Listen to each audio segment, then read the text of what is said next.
আজকে করব আমরা মুগ ডাল দিয়ে শীতকালীন সবজির রেসিপি।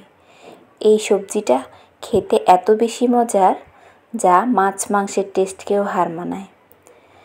মূল রেসিপিতে যাওয়ার আগে সবার কাছে আমার ছোট্ট একটা রিকোয়েস্ট, যারা এখনও আমার চ্যানেলটাকে সাবস্ক্রাইব করেন নাই অবশ্যই চ্যানেলটাকে সাবস্ক্রাইব করে পাশে থাকবেন।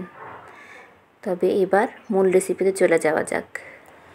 প্রথমে একটা পাতিলে তেল গরম করে নিয়েছি। আমি এখানে সরিষার তেল নিয়েছি, আপনারা চাইলে সয়াবিন তেল দিয়েও রান্না করতে পারেন।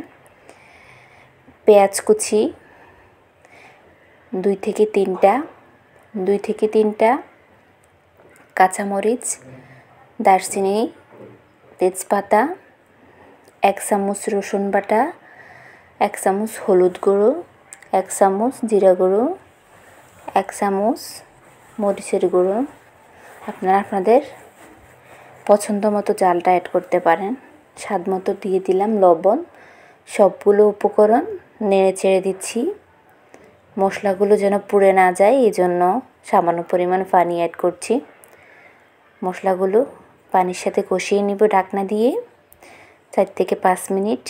মশলা যখন তেল উঠে আসবে তখন ঢাকনাটা সরিয়ে আগে থেকে ধুয়ে রাখা মুগ ডালটা অ্যাড করে দিয়েছি। এরপর ঢাকনা দিয়ে ঢেকে মুগ ডালটাকে পুরোপুরি সিদ্ধ করব না, অর্ধেক পরিমাণ সিদ্ধ করে নিব। এরপর কেটে রাখা সবজিগুলো একে একে অ্যাড করছি। আমি এখানে আমার পছন্দ মতো সবজি নিয়েছি, হাতের কাছে যা ছিল। আপনারা আপনাদের হাতের কাছে যে কোনো সবজি থাকলেই অ্যাড করতে পারেন। প্রথমেই দিয়ে দিচ্ছি কুমড়ো, মিষ্টি কুমড়ো। এরপরে দিয়ে দিচ্ছি মূলা। এরপর দিয়ে দিচ্ছি কলা। এরপর দিচ্ছি বেগুন। আপনারা আপনাদের পছন্দ মতো সবজি নিতে পারেন। শীতকাল যেহেতু বাজারে অনেক রকমের সবজি পাওয়া যায়, যেটা খেতে পছন্দ করেন এখানে যে কোনো সবজি অ্যাড করা যায়। এরপরে সকল সবজি একসাথে মশলার সাথে মিশিয়ে নিয়েছি। এবার হালকা একটু পানি অ্যাড করব।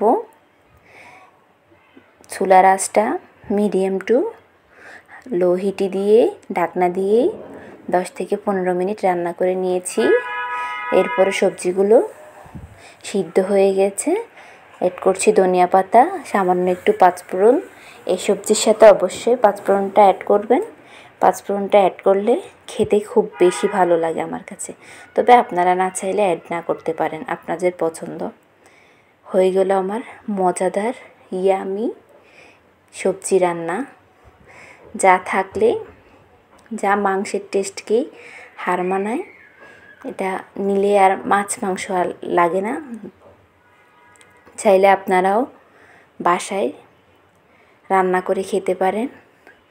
তবে আমার কাছে খুবই ভালো লেগেছে। আপনাদের কাছে কেমন লাগছে অবশ্যই কমেন্ট করে জানাবেন। ভালো লাগলে অবশ্যই সাবস্ক্রাইব করে পাশে থাকবেন। ধন্যবাদ।